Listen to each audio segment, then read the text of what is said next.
How's everybody doing out there? This is Duane Fletcher with Fletcher Community Media. Um, Many of you may know me by some of the books that I write. Uh, got new stuff out, and I got even newer stuff coming out. This is the Battle of Fléché, the arrows. Basically, it's like a contrast between what's going on in Ukraine today and Napoleon's campaign against Russia 200 years ago. It's kind of like Raiders of the Lost Ark, but it's a really good book. Check it out if you get a chance to. It's on blurb.com. Um, one of my other ones, the Nibbleniks. This is about these twin Russian hitmen that came to Jacksonville, and they ended up in jail without the bail. Okay, all right. Now, uh, here we go. The Black Hand. This is the book that's been causing all the controversy. Okay, this book has been causing a lot of controversy. It's about a tennis pro, a tennis pro that allegedly doubles as an assassin for the KGB. It's a really, really good book. Um, in this book, basically, they go after the president. In the other book, part two, which is out now. Let me see if I can show you part two. Black Hand, chapter two.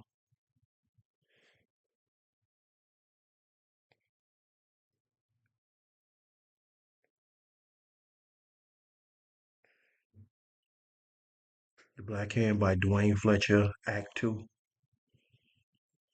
Okay, here we go. All right, but I have a. This is part one, and this is part two. This is called The Black Hand, The Child in the Storm, Act two.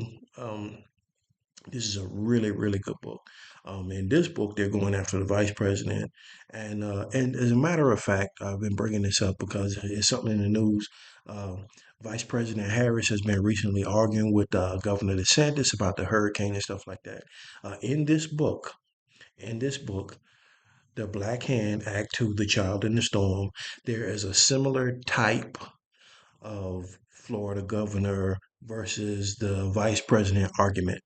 Okay, there is a similar type of Florida governor versus the vice president argument in this book. It's a really good book. If you get a chance to check it out, um, a lot of really good action sequences and stuff like that. You know, I write action novels. I'm like a conspiracy theory type person where I get the conspiracy theories and if it happens in Florida, I write like action novels out of it and stuff like that. So if you get a chance to check it out, it's on blurb.com. As you can see the logo up there in the corner. Blurb. Okay, everything's on blurb.com under author name Duane Fletcher. Duane Fletcher, DuaneFletcher. Okay, so I got a couple of subjects I wanted to bring up today. I wanted to just do a quick, like maybe like 10, 20 minute podcast. As you can see, excuse me. As you can see here, I voted today. Today started early voting here in Jacksonville, Florida. So I voted, and I voted for Mrs. Harris, Vice President Harris. Hopefully, she'll make a good president. And I believe she will. You know, she's had enough time under President Biden to know the job. Okay, so that being said, all right. The first thing I want to talk about basically is what's going on with North Korea. Basically, let's see, here we go. Let me look some of this stuff up. North Korea, troop movement, Ukraine. Um, North Korea has mobilized about, North Korea has mobilized about somewhere between 10 and 12,000 troops. They've shipped them into Russia and they've begun training to um, go out to the battlefield and fight in Ukraine. Um, and they say like around 1,500 of the North Koreans are already there. They're already there in Ukraine. The Ukrainian guys have some footage of it themselves. And more than likely, they're going to probably end up captured too. You know, basically, still has the same generals. You know, they still have the same game plan. They're still going to lose. They will never occupy Ukraine. The insurgency alone would make Russia retreat like repeatedly over and over and over again. So they're just spinning their wheels in the mud. They're in a 50-year-old tank spinning their wheels in the mud.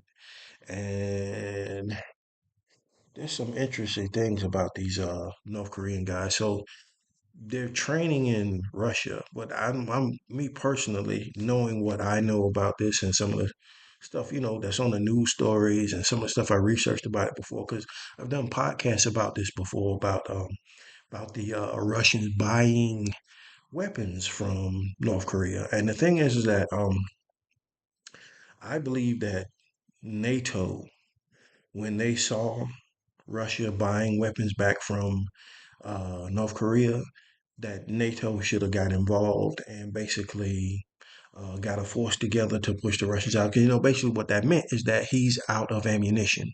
If he's buying stuff back, Russia is a very, very, very large place. And North Korea is a very, very small place. But they're buying weapons back from North Korea that they sold them in the previous business deals or whatever. Now, in the intelligence community, there was a myth and rumors that basically when Russia broke apart, when the Soviet Union broke apart, uh, they basically they had a fire sale. They sold off all of their stuff. They sold their missiles to people. They sold their guns. I'm pretty sure it's a bunch of their guns got dumped in Africa. They sold their guns, they sold their tanks off. Basically, were picking up and selling everything that wasn't nailed down. Any and everything that wasn't nailed down, they were selling it. Okay, so that was a rumor that basically in this day and age in 2022, when they invaded Ukraine, that Russia was a paper tiger at that point with a limited ground force, and that there was even rumors that they kidnapped and sold some of their own missile scientists into white slavery. Basically, there was even rumors and stuff like that. So um, the rumors were true as far as what people thought to have happened over there, because and you can see the proof is that where is he now? He's buying weapons back from North Korea. So if he's buying it back, of course, what does that mean? He sold it to them at one point years ago. Now he needs it back because he's running out of ammunition. And the thing is that when NATO first saw that, I believe that NATO should have got together and put a force together and pushed them out completely, pushed them out of Ukraine. That way it won't spill over into Poland 5 years later, or spill over into Finland or Germany 5 years later. And they'll be done with it right now in Ukraine. Okay, so um, there's something else about the North Korean troops. Now they're saying that he sent them 10,000 or 12,000 guys, and of course, the myth is going to be that he said, it sounds to me like the same uh, drum roll that they gave to this convoy that tried to take Kiev. Oh my God, oh my God, there's a 20-mile long convoy of Russian tanks and it's on its way to Ukraine. No, there's a 30-mile long convoy of tanks and it's on its way to Ukraine. No, no, it's a 40-mile long convoy of tanks and it's on its way to Ukraine. And they tried to cause like a panic. They tried to cause like a panic because they sent so many tanks. But the Ukrainian soldiers picked the convoy apart before it even got to Kiev. They burst the dams, they blew the dams and flooded the sides of the road, which forced the tanks to go straight down the middle of the highway. They blew bridges up to keep the tanks from crossing the bridges over into the area, into the what they call an oblast, into the region near Kiev. And then when the Russians brought in bulldozers and cranes and stuff to rebuild the bridges, the Ukrainian soldiers blew that up too. They blew up the heavy equipment that they used with, and so they took the Russian convoy apart quickly. It wasn't it was it, it's the Russians were on the retreat almost as fast as they were had begun their assault on the regions of near Kiev. Okay, so um, but they're saying it's 10,000. They're saying it's 11,000. Now they're saying it's 12,000. It's somewhere between 10,000 and 12,000 North Korean troops. Now, there's something about the North Korean troops here. Okay, so let's see. North Korean soldier defects sick with worms.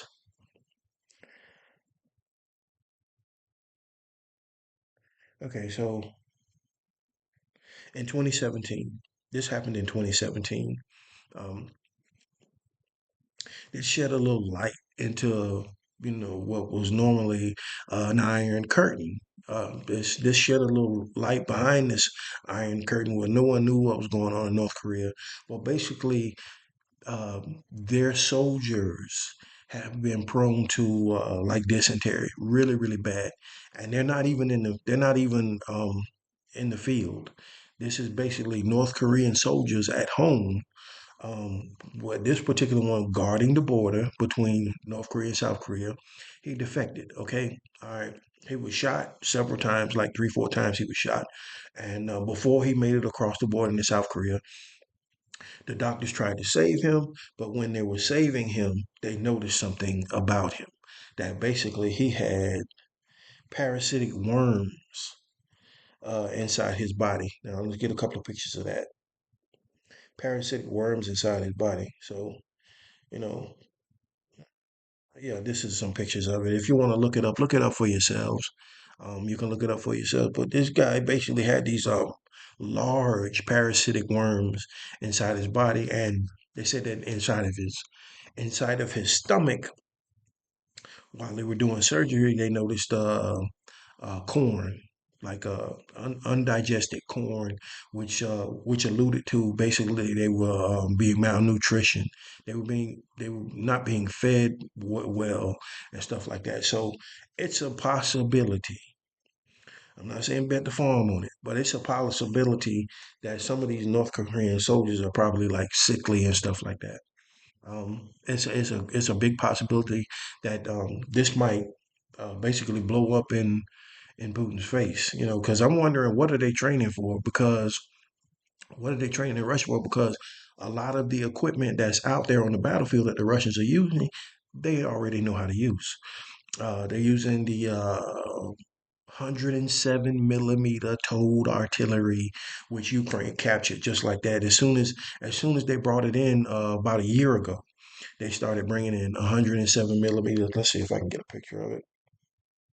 107 millimeter towed artillery shells captured in Ukraine. But they got pictures of the stuff. But basically, uh, Ukrainian soldiers captured a bunch of this stuff as soon as they got it over there. As soon as the Russians brought it in, the Ukrainian soldiers captured it. And it's exactly what it was too. It's 150-year-old, 107 millimeter mortar shells, like a howitzer, like whatever a Russian howitzer would look like, or whatever a Russian howitzer would use. But you can look this stuff up for yourselves. YouTube has better videos of it and stuff like they got actual video clips of the Ukrainian soldiers capturing this stuff. So um, that was one of the main things that he bought back from North Korea was the 107 millimeter towed artillery that he had sold. They already know how to use it. So I'm wondering what are they training on? Um, I will be just as concerned with what Russia gave them in exchange for this because their news sources uh, there's global news in Canada. There's DW News in Germany. There's TVP in Poland, and the Ukrainian podcasters that talk about a lot of this stuff as giving a blow by blow by blow of what's going on. France 24 is another good news source that's over there that's monitoring the war in Ukraine. Um, but they've all done stories on what Russia is using as payment for said buyback. Okay. Um, some people say it's spy satellites that they've given North Korea spy satellite technology, rocket technology for their ballistic missile systems that they're trying to test and stuff like that. And you never know. Possibly they could possibly end up with some nukes. This allegedly has happened before in the breakup of the Soviet Union. They sold off nukes. Okay, so but I would be just as concerned as what Russia paid North Korea to get these troops. What did Russia pay uh, North Korea to get 1 million rounds of 7.62 by 39 ammunition to fit the AK-47s? What did Russia pay North Korea to get the 107 millimeter towed artillery back? It's just outdated stuff. It's like junk. It's outdated. Most of everybody's using mobile howitzers and stuff like that nowadays. They don't even use that kind of stuff. But Putin is still using it because he can get his hands on it, use it for cheap. And he probably shouldn't have sold it off to begin with anyway. There's, no, there's not enough red flags coming from the Russian people that, that's where their money is. Because it would be impossible for him to occupy Ukraine and take it over fully. The thing is that the only thing he can basically do is embezzle money out of his own military, put it in his pocket, and then stop the war at some point. And he's probably going to try and ask for another Minsk agreement, which if I was Ukrainian soldiers, I wouldn't trust him at all. Um, I wouldn't trust him at all because he's already broken two Minsk agreements, two previous Minsk agreements, where basically the Russia, if he wants to stop fighting, it's to catch his breath before you beat him. Um, so hopefully, they we can get some NATO to do some legislation or United Nations to start crying foul about this kind of stuff. Now there's another country involved. They're sending in troops. Iran got involved, but they didn't. They never sent in. They never sent in troops. They said that they had an open invitation from Russia for him to meet him on the battlefield, but that's a whole nother ball of wax right there. Where basically there's other theories that go into that where about the chemical weapons that Russia was supposed to have destroyed, but they actually moved the laboratory allegedly to Iran. And basically, the Russians were asking for their chemical weapons to be brought up from Iran and stuff like that, and not really so much troops from Iran. But the North Korean soldiers have a basically the stigmatism about them where they're prone to try to escape and defect and stuff like that. It's happened a bunch of times. This wasn't this you know this one guy that escaped and got shot. It was like way more than just him. That let's see let's see North Korean soldier with worms escaped. Okay, so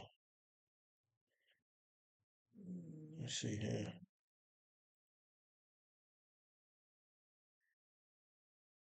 November 2017. Um, so this is what, like, wow, that's almost to the day. Let's see.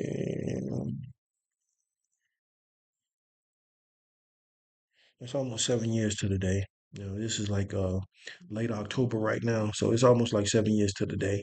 Well, basically, this guy escaped, and like I said, he had worms all inside his body. He had all these worms, and the soldier wasn't being fed right. But I would say don't let it shock you if this blows up in Putin's face because the North Korean soldiers might be sickly, sickly, and he's just like it's just basically a paper tiger because they are sickly and they're still using 50-year-old weapons. It's still using 50-year-old weapons, whereas Ukraine's using modern weapons. But I would say that basically we need to worry about what Russia paid for these services from North Korea. Soldiers, old 107 millimeter artillery, ammunition for the AK-47s.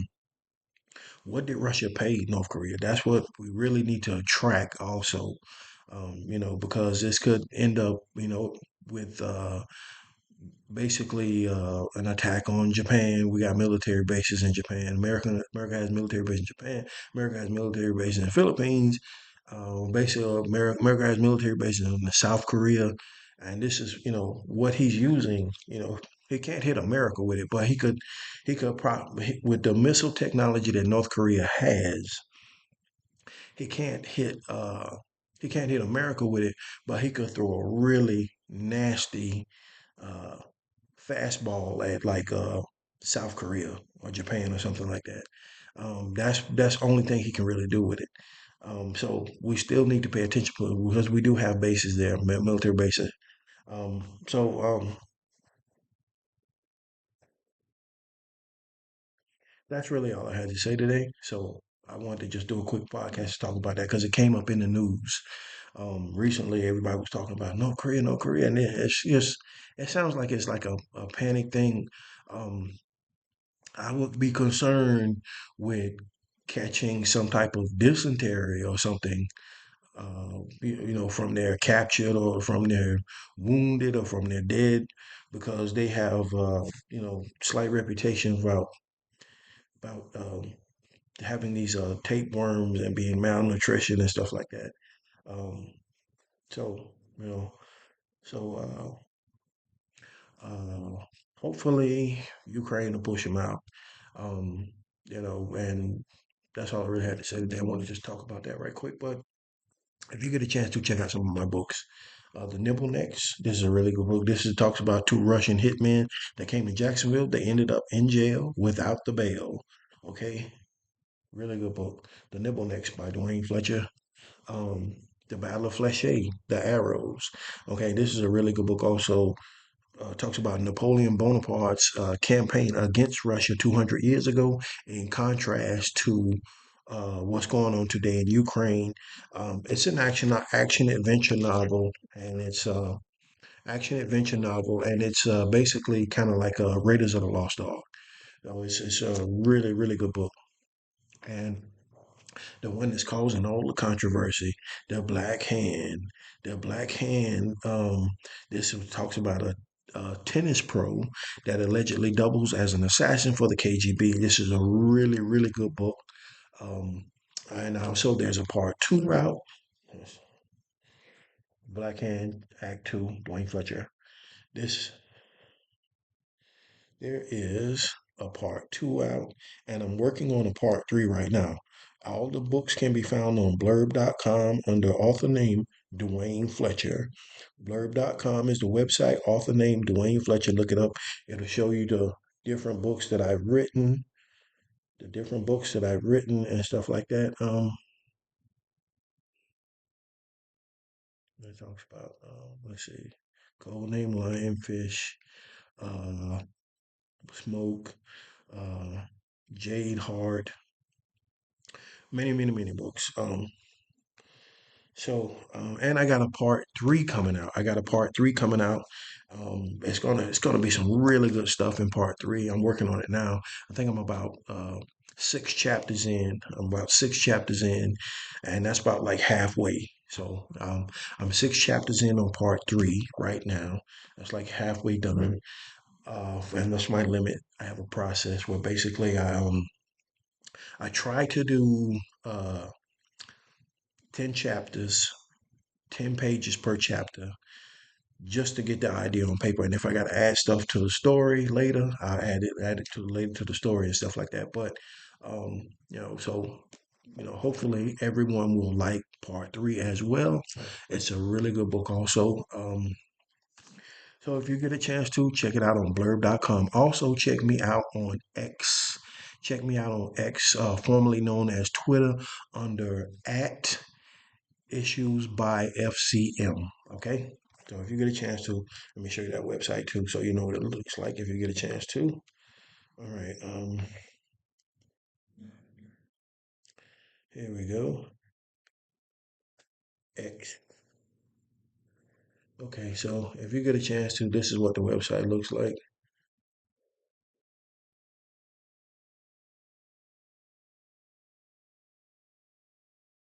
Okay, and it has, links to the podcast that I do on YouTube and links to the blurb.com where you can purchase some of my books and it just has some of the news stories that I talk about and stuff like that, like clips from it and stuff like that. It's a really good podcast, really, really good. We got all kind of stuff on here. And, you know, Okay, also, I just saw something else. Also, I want to say congratulations to Yannik Sinner, the Italian uh, tennis player. He just beat um, Novak Djokovic, and then he beat Carlos Alcaraz to win the Six King Slam tennis match in Saudi Arabia. This is a really big match. And they only invite the elite tennis players there. But Yannik Sinner, that's him right there. That's him shaking hands with, with Novak. But he just beat Novak Djokovic, and he beat Carlos Alcaraz to basically win the Six King Slam tennis match in Saudi Arabia. Uh, and just want to say congratulations to him. Matter of fact, he's been winning, winning, winning. He just beat him in uh, Shanghai Masters. He beat him in at the New York Open. He beat him at and now he beat him at the 16 Slam, and this guy is like really, really winning, winning, winning.